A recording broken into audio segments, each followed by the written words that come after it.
Bismillahirrahmanirrahim. Assalamualaikum warahmatullahi wabarakatuh. Setelah beberapa hari kemarin POC atau e-learning UBT Karawang mengalami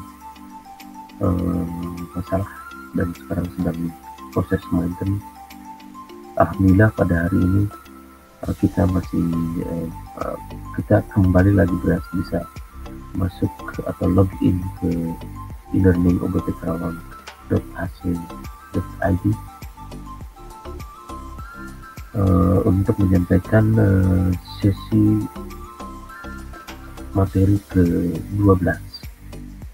Materi sebelumnya saya sudah sematkan dan Anda boleh melihat materi-materi itu secara tertulis di kolom menu sesi sebelumnya. Begitupun saya juga sudah menyematkan data hadirnya sebagai pengganti atas tidak bisa melakukan absensi di sesi sebelumnya. Baik mahasiswa Fakultas Hukum Universitas Buana Perjuangan Karawang yang saya banggakan.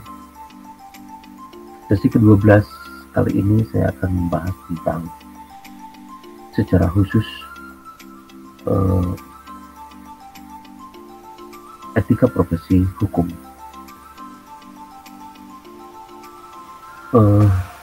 Kenapa tidak langsung saya menyampaikan di awal-awal perkuliahan spesifik langsung kepada permasalahan etika profesi hukum? Karena tidak ujuk-ujuk. Kalau bahasa orang Sunda itu tidak ujuk-ujuk. Jadi ada alasan-alasan yang melatar belakangi kenapa etika profesi hukum sangat penting untuk disampaikan pada mahasiswa-mahasiswi Fakultas Hukum, khususnya di Fakultas Hukum Universitas Buana Perjuangan Karawang ini. Mahasiswa sekalian, dalam pergaulan hidup sehari-hari, manusia atau kita selalu dihadapkan pada permasalahan pribadi, permasalahan orang lain, dan permasalahan bersama. Sekali lagi, ada permasalahan pribadi, diri kita sendiri, lalu permasalahan orang lain, dan permasalahan bersama. Permasalahan pribadi tentu berhubungan dengan kepentingan-kepentingan yang bersifat pribadi, sedangkan permasalahan orang lain adalah berhubungan dengan kepentingan-kepentingan orang lain yang sama sekali tidak ada hubungannya dengan masalah pribadi kita. Akan tetapi di antara kedua masalah tersebut, terdapat permasalahan bersama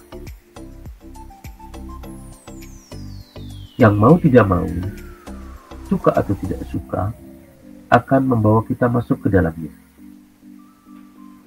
untuk turut berbuat sesuatu guna mengantisipasi atau menyelesaikan secara bersama pula.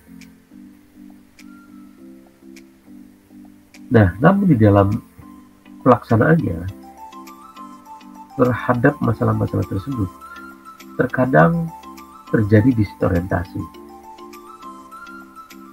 Masalah pribadi kita perlakukan sebagai permasalahan bersama dengan memaksa orang lain untuk tahu masalah pribadi kita. Bahkan kadang kita memaksa pula orang lain untuk menyelesaikan masalah kita tanpa berpikir bahwa orang lain juga punya masalah. Nah, ini terjadi di lebih banyak lagi di era-era digital seperti sekarang.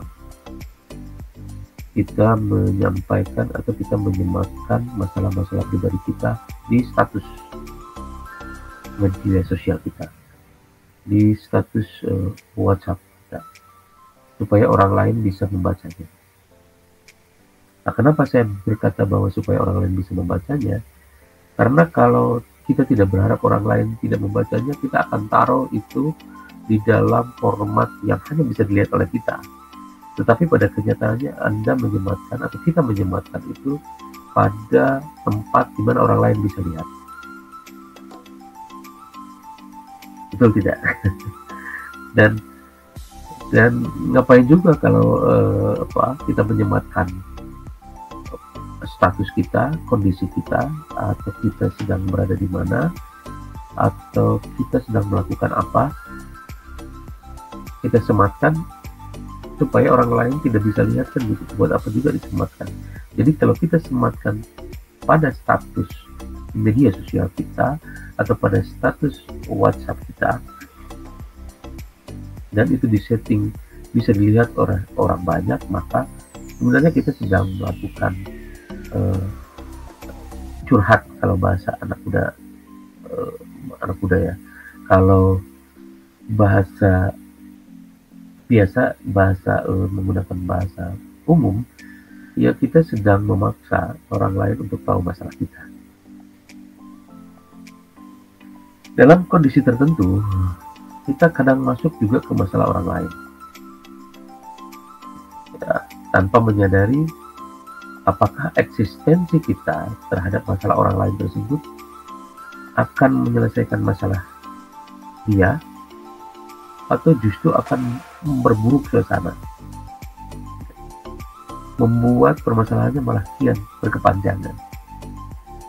Ya, kadang itu juga terjadi karena kita melihat status orang lain, lalu kita mengomentarinya. Kita memberikan masukan tanpa diminta, itu akibat dari kita melihat status yang disematkan oleh orang lain dan kita bisa baca. Dan menurut kita bahwa kalau dia disematkan untuk bisa dibaca oleh orang banyak, maka ya itu bukan urusan pribadi dia, maka itu saya juga bisa masuk di dalam urusan itu. Ya, begitulah kondisi saat ini, kondisi realita yang kita hadapi saat ini. Jadi kita menempatkan masalah pribadi kita bukan pada tempatnya sehingga orang lain bisa lihat, bahkan kita cenderung memaksa orang lain untuk masuk ke masalah kita. Lalu kadang kita hanya dalam kondisi yang lain, kita melihat status orang lain lalu kita masuk ke permasalahan orang lain. Nah, maka di antara kedua permasalahan tersebut juga ada masalah bersama, yaitu masalah yang seharusnya diselesaikan secara bersama-sama. Dan itu bukan masalah pribadi orang, bukan masalah si penyemat status di media sosial atau yang melihatnya, tetapi ini masalah bersama-sama.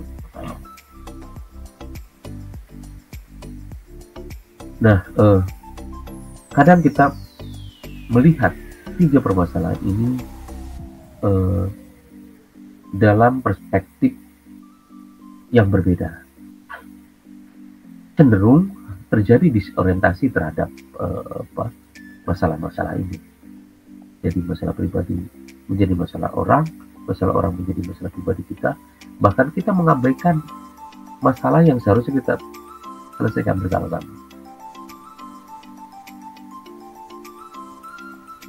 Faktor inilah diantaranya yang menyebabkan atau melatar belakangi lahirnya hukum, lahirnya aturan dalam masyarakat, ya, untuk menjadi solusi terhadap disorientasi ini.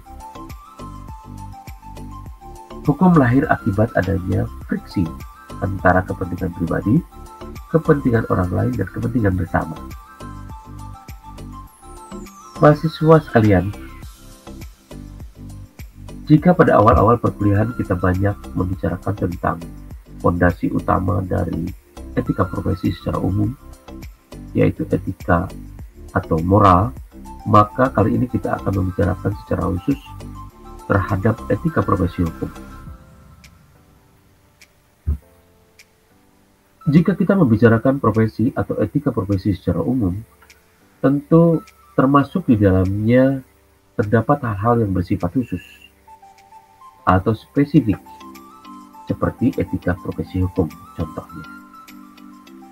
Lalu kita, atau kenapa kita harus membahas profesi hukum?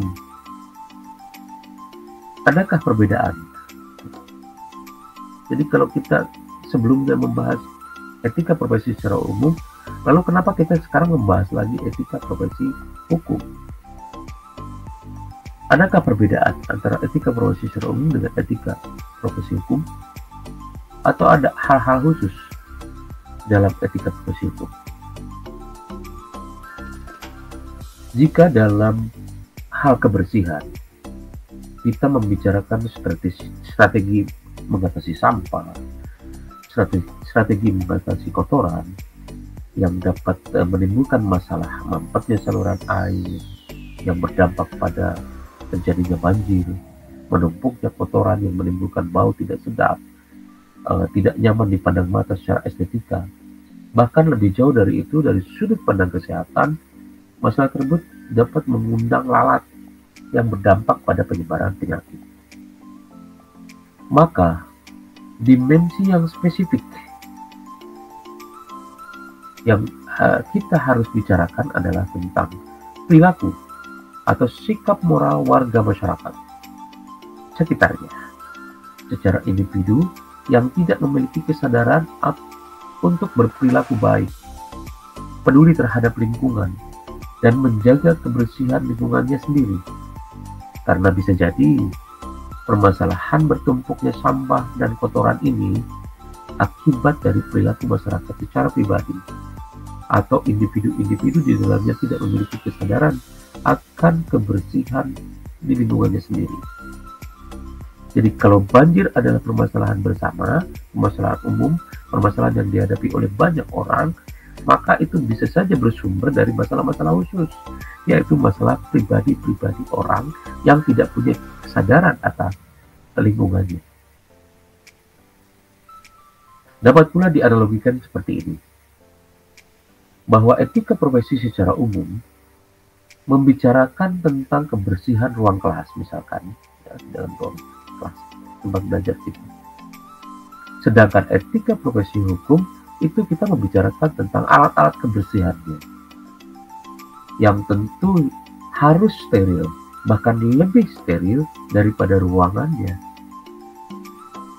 atau tingkat kebersihannya harus memiliki derajat lebih tinggi daripada media yang harus dibersihkan.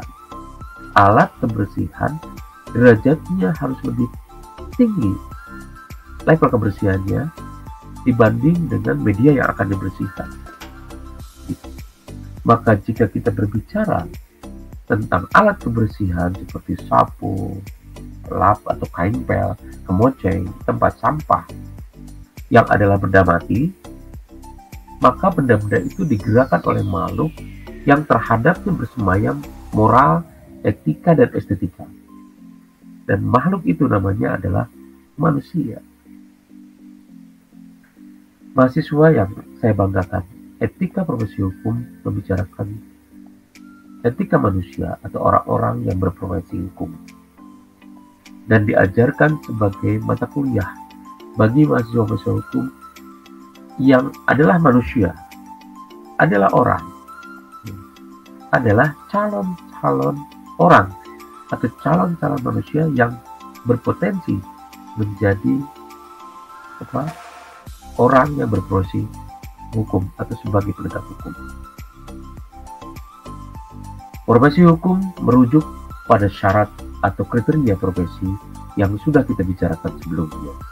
Maka yang termasuk kategori dalamnya adalah profesi polisi, jaksa, hakim, advokat, notaris, dan profesi-profesi lain yang berhubungan dengan alat perlengkapan penegakan hukum berdasarkan ketentuan dan perundang-undangan yang berlaku. Mahasiswa yang saya banggakan, sekali lagi, bahwa mari kita belajar untuk tidak terjadi disorientasi terhadap kepentingan ini. Mana kepentingan pribadi kita sendiri, mana kepentingan pribadi orang lain, mana kepentingan bersama. Lalu untuk hal-hal yang bersifat khusus kepentingan pribadi, simpanlah sebagai masalah pribadi Anda. Kepentingan orang lain, tanpa diminta kita ikut ambil bagian untuk menyelesaikannya, ya kita tahan saja untuk tidak ikut campur dalam masalah orang lain. Tetapi kalau ini sudah berkaitan dengan kepentingan bersama, maka tanpa harus dipaksa oleh orang lain, kita harus menyelesaikan secara bersama.